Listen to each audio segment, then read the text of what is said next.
I never imagined my Ring doorbell would end up at the center of a federal investigation, but that's exactly what happened when our HOA president, Patricia Winters, decided my home security system offended her sense of neighborhood aesthetics. It started 3 months ago.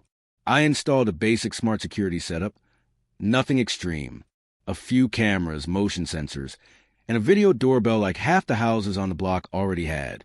As a software engineer who works from home and lives alone, the added peace of mind felt like common sense. 2 days later, I found a bright violation notice taped to my front door. Unapproved exterior modification, it read in bold letters. I immediately checked the HOA bylaws.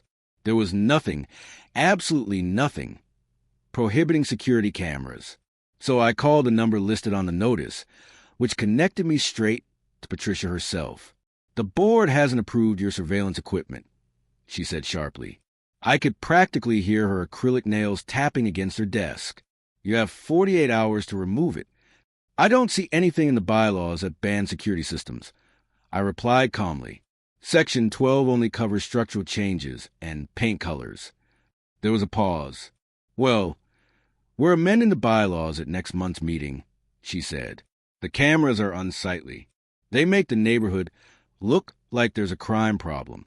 Remove them or you'll face daily fines." "I'll attend the meeting," I told her. But until the bylaws are officially changed, my cameras stay. I hung up before she could respond. I had no idea that one sentence would start a full-blown suburban Cold War. The very next morning, my phone buzzed with motion alerts. At 6:15 a.m., Patricia was standing on my porch, sliding another violation notice into an envelope.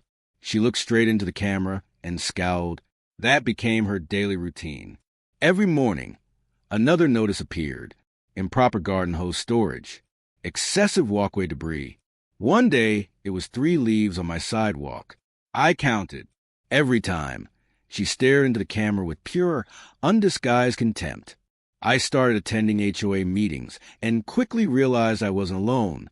Half the neighborhood lived in fear of Patricia's clipboard. When the proposed security system ban came up, I presented a petition signed by 26 homeowners supporting the right to have security cameras. The amendment was tabled for further review. A small victory. After the meeting, Patricia cornered me. "You think you're clever," she said, smiling without warmth. "I've been running this neighborhood for 7 years. You'll learn it's easier to just follow the rules." Something about her tone sent a chill down my spine. The very next day, something strange happened. My security app showed all cameras offline. I ran diagnostics, checked every connection, even called the security company. Everything looked normal on their end. When I manually reset the system, the cameras came back online, but all footage from the previous 24 hours was gone. Odd, but glitches happen. Except it happened again. Then again. Every few days, about a full day of footage would mysteriously disappear. As a tech professional, I knew this wasn't random. Someone was interfering with my system. So I set a trap. I created a hidden network and installed a single inconspicuous camera disguised as a weather sensor. Then I deployed monitoring software designed to log any unauthorized access attempts. By the next morning, I had my answer. Someone had been brute forcing their way into my security system using a basic Wi-Fi hacking tool. And the intrusion attempts were coming from the house directly across the street, Patricia's house. I was stunned. This wasn't HOA harassment anymore. This was criminal. I contacted my security provider, who confirmed that what she was doing qualified as unauthorized access to a computer system, a federal offense under Computer Fraud and Abuse Act. Their advice was simple. Contact law enforcement immediately. The police took my report seriously, especially after reviewing the logs that proved someone was deliberately targeting my security system. Instead of confronting Patricia right away, they advised me to keep gathering evidence while they quietly built their case. For the next 2 weeks, I documented every single intrusion attempt. Patricia grew bolder by the day. She'd wave smugly at my cameras right before they mysteriously went offline, completely unaware that my hidden camera was recording everything, or that every hacking attempt was being logged with her device's unique identifier. Then things escalated. One morning, I received an urgent email from my security company flagging a highly unusual access pattern. Someone had viewed stored footage from inside my home office. The realization hit me like ice water. Patricia hadn't just been disabling my cameras. She'd been watching me inside my own home. I went straight to the police station with everything I had. This time, they didn't hesitate. They told me they finally had enough evidence to obtain a warrant. 3 days later, I was standing at my front window, coffee in hand, when I saw 2 police cruisers and an unmarked sedan pull up in front of Patricia's house. A detective and several officers knocked on her door. Even from across the street, I could hear her indignant protests as they explained the warrant and entered her home. About 20 minutes later, they came back out carrying her laptop and several other electronic devices. Patricia followed behind them, her face twisted in righteous fury, until the detective said something that made her freeze in place. Later that day, the detective called to update me. They'd found the hacking software on her devices, along with screenshots of footage from inside my home, saved directly to her hard drive. The district attorney was charging her with multiple federal offenses: computer fraud, unauthorized access to a protected system, and invasion of privacy.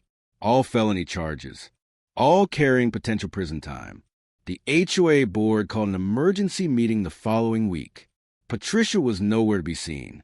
Following her arrest, she'd been forced to step down as president. Her temporary replacement, a retired judge named Helen, publicly apologized to me and announced that all pending violation notices had been voided. The board then unanimously passed a resolution explicitly allowing security systems for all residents. 2 weeks later, I received a certified letter from Patricia's attorney offering a $15,000 settlement for emotional distress if I agreed not to pursue civil charges. That same day, local news reported that Patricia had accepted a plea deal, a $30,000 fine, 3 years of probation, and 200 hours of community service. Her real estate license was suspended indefinitely. I was still processing all of it when my doorbell notification chimed. Standing on my porch was Patricia. Her perfectly highlighted hair now showed dark roots. The designer outfit was gone, replaced by a plain sweater. When she looked up at the camera, her face twisted into the same entitled rage I'd grown used to. "Are you happy now?" she shouted at the lens, her voice cracking. "My career is ruined. My reputation is destroyed. All because you couldn't follow one simple rule about your stupid cameras." She jabbed a finger at the lens, mascara streaking down her cheeks. "I was respected in this community before you showed up. Now the board's voting tomorrow on whether I can even stay here." At that moment, a police cruiser slowly turned onto the street for its routine patrol. Patricia's eyes widened in panic. She backed away from my porch, turned, and hurried off, stumbling slightly as she disappeared down the sidewalk. And for the first time since this all began, my camera stayed on,